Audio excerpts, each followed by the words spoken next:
पुस्तक वाचतोय आपण फाइंडिंग माय कोर. लेखिका श्रीमती विनया गोरे. भाग 15. माझ्या आईबाबांनी त्याला सांगलीला बोलावून घेतलं. माझं पत्र दाखवून विचारलं की विनयानं हे जे सगळं लिहिलंय ते खरं आहे की खोटं. त्यानं कबूल केलं की या साऱ्या घडामोडी खरोखरच घडल्यात, पण माझं तिच्यावर अजूनही प्रेम आहे. मी काही वेगळ्या गोष्टी करायला हव्या होत्या, पण माझ्याकडून ते घडलं नाही. त्यांना ते ऐकून काय वाटलं ते मला निश्चित कळलं नाही, पण त्यांचे आश्वासक उत्तर आले की काळजी करू नको, आम्ही तुझ्या पाठीशी आहोत. दुसरं पत्र लिहिलं त्याला. मला नोकरीच्या आलेल्या ऑफर्स, त्यापैकी 2 मोठ्या गावात आणि तिसरी फिंडले या लहान गावातली. मी इथे येताना माझ्या बॉन्डसाठी जे पैसे भरले होते त्याच्या व्याजाचीच फेड मी अजून करत होते. मला $2,500 मूळ पूर्ण रक्कम परत करणं अजून जमलेलंच नव्हतं. ती रक्कम आता नोकरी मिळाल्यानंतरच परत करून शकेन वगैरे वगैरे. एकंदरीत इथे नोकरी मिळते आहे तर घ्यावी. वर्षभरात ग्रीन कार्डसुद्धा मिळू शकतं, ज्याचा पुढे खूपच फायदा होईल. नेमकं मी काय करावं ठरवता येत नाही आहे. मी काय करावं? नोकरी स्वीकारावी की नको? मी निर्णयासाठी मदत मागत होते. माझ्या मनाच्या कोपऱ्यात एक आशा होती की माझं पत्र पोहोचताच उलट टपाली त्याचं पत्र येईल. तू पैशाच्या परतफेडीची चिंता करू नकोस, त्याचं काय करायचं आपण बघू. इतके महिने तू दूर आहेस, लगेच परत ये. आता मी एकटा नाही राहू शकत, तुझी खूप आठवण येते. वेडी आशा. मात्र पदरी पुन्हा एकदा अपेक्षाभंग पडला. पत्र आलं, पण ते त्याच्या वडिलांचं. MS झालीस, आता तू ताबडतोब परत यायला हवं. कुटुंब एकत्र असलं की घरच्या बागेतली आनंदाची फुलपाखरं थुईथुई नाचतात. पार्ल्याला राहत असताना जसं आम्ही दोघांनी तुला सांभाळून घेतलं तसं आताही घेऊ. लवकरात लवकर परत ये. मी कुणाच्या पत्राची वाट बघत होते आणि समोर काय आलं होतं. मी खूप दुखावली गेले. आपल्या पत्नीनं परत यावं हे कळवण्याचा निर्णयसुद्धा तो घेऊ शकत नव्हता. या पत्रानं मला निर्णयाप्रत यायची वाट दाखवली. इथे राहून शिक्षण पूर्ण करण्यासाठी मी जी अखंड धडपड मेहनत घेतली होती ती परत सासरी राहून वर तुला आम्ही सांभाळून घेऊ हे ऐकायचं.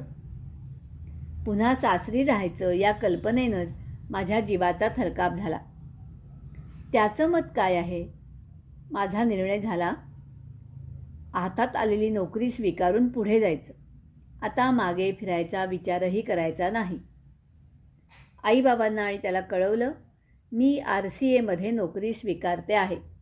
कदाचित वर्षभरात माझ्या ग्रीन कार्डचं काम होईल सुद्धा. लग्नाआधी त्यानं मला ज्या पद्धतीनं मला तू आवडतेस असं सांगितलं होतं ते त्याचं प्रेम अजून आहे की तो बदलला? बदलला असेल तर का? मुळात त्याला मी अजून हवी आहे की नको हेच समजत नव्हतं. आपल्यावर जीव लावणारा तो कुठेतरी हरवला का? आता तो जसा वागत होता त्यामुळे मला तो कुणीतरी अनोळखी माणूस असावा असं वाटू लागलं. लहानपणापासून मी 4 चौघींसारखीच वाढले होते. मध्यमवर्गीय समाजात वावरले होते. स्वप्न पाहिली होती तीही 4 चौघींसारखीच. शिक्षण, मग लग्न, संसार अशीच. एकटीनं परक्या देशात राहण्याची कल्पनासुद्धा मी कधी केली नव्हती. कुणीतरी मला असं एकटीला ढकलून दिलंय असं तेव्हा वाटत असे. विचित्र होत्या त्यावेळच्या माझ्या मनातल्या भावना. जेव्हा अशा अनपेक्षित भोवऱ्यात तुम्ही ढकलले जाता तेव्हा 2 गोष्टी घडतात. एक तर तुम्ही बुडता किंवा तुमच्या मानसिक, शारीरिक, बौद्धिक आणि भावनिक तगून राहण्याच्या शक्तीला जागवून हातपाय मारत राहता. स्वतःला बुडू तर देत नाहीच, उलट भोवऱ्यातून बाहेर पडून पुढे जाण्याची ताकद मिळवता. फेब्रुवारी 1977मध्ये मी अमेरिकेला आले. 1978च्या डिसेंबरला MS पूर्ण झालं. 1979च्या जानेवारीत मला नोकरी मिळाली. 1979च्या वर्षाअखेरीस मला ग्रीन कार्ड मिळालं सुद्धा. नोकरीला लागल्यावर मी बऱ्याच महिन्यांनी जरा हुश्य केलं. आर्थिक बाजूने जीवाला स्वस्थता लाभायला लागली. मन मात्र तेवढंच अस्वस्थ. अकल्पितपणे मी इथे आले काय, शिकले काय, नोकरी लागली काय आणि ग्रीन कार्ड मिळण्याकडे वाटचाल सुरूही झाली. यापैकी कशाचाच विचार आधी केला नव्हता.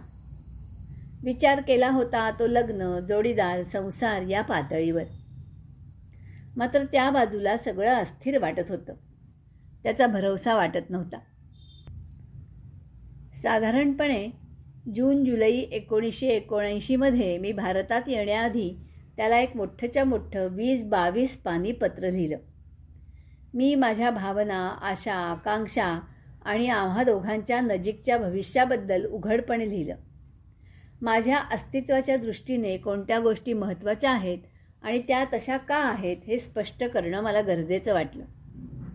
आपण आपल्या दोघांच्या आयुष्याचं काय करायचं हे ठरवत नाही तोपर्यंत आपण दोघांनी अमेरिकेत राहावं असं मी सुचवलं.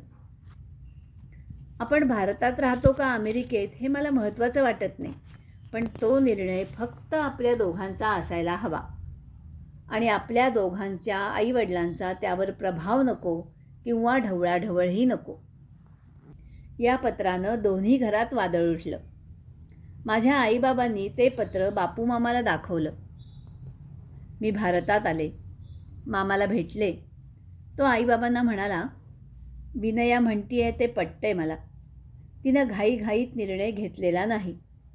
पुढे जे काय होईल त्याला तोंड द्यायची तयारी आहे तिची. तिच्या आयुष्याचा निर्णय तिनं घेणंच योग्य. आपण तिच्या पाठीशी उभं राहायला हवं इतकंच. आम्ही दोघं मुंबईला भेटलो. बरेच दिवस बोलत होतो.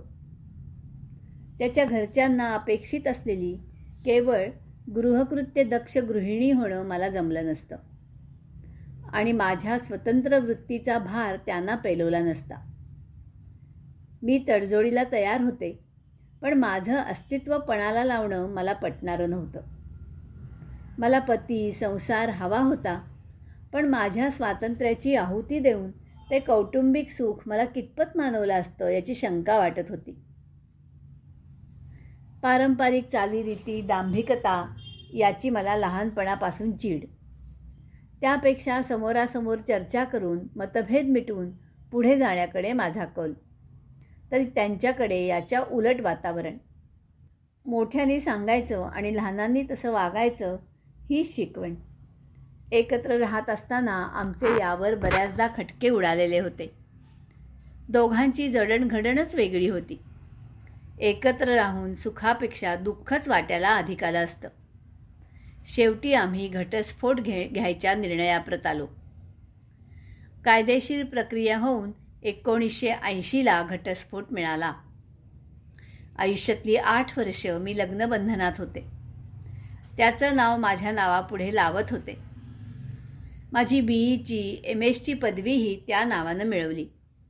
पण आता मी पुन्हा विनया गोरे झाले.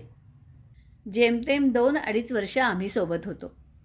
तरी त्या 8 वर्षांनी मला खूप शिकवलं, प्रगल्भ केलं. चांगल्या वाईटाचं भान आलं.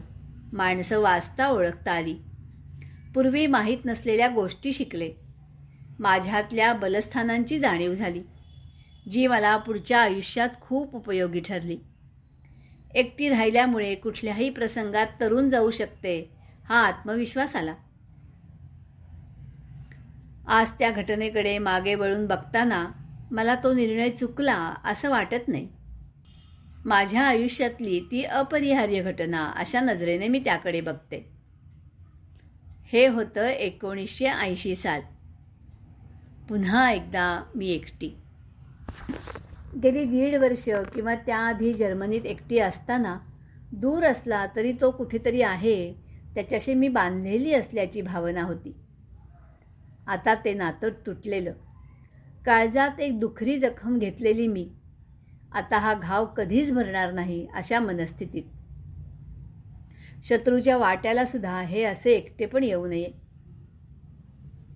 नशिबानं पुढे मला जिवलग मित्रमैत्रिणी भेटल्या, ज्यांच्यामुळे माझा माणुसकीवरचा, प्रेमावरचा विश्वास टिकून राहिला, हे माझं भाग्यच.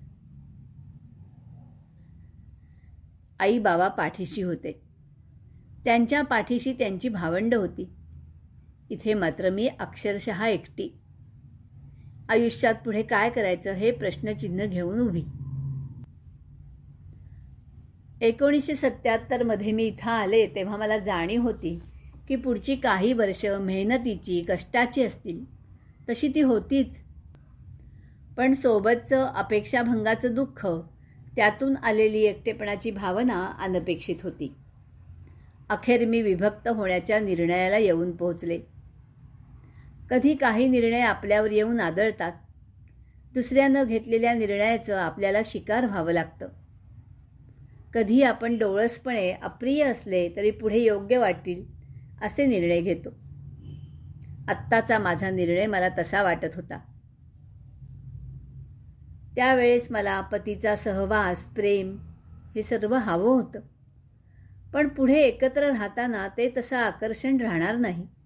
त्या नात्याचा काच होईल असं बुद्धी सांगत होती. मग मनावर ताबा ठेवून मी बुद्धीचा निर्णय घेतला. पुढे कधी मला त्याचा पश्चाताप झाला नाही. माझं आयुष्य मीच घडवलं. रॉबर्ट फ्रॉस्टची एक कविता आहे, रोड नॉट टेकन या नावाची. त्यात तो म्हणतो, two roads diverge in a wood and I took the one less traveled by. And I took the one less traveled by, and that has made all the difference. That has made all the difference. मीही मळलेल्या वाटेवरूनचा प्रवास नाकारला आणि माझा नवा रस्ता समोर उभा राहिला. क्रमशः अभिवाचन, निलिमा नातू.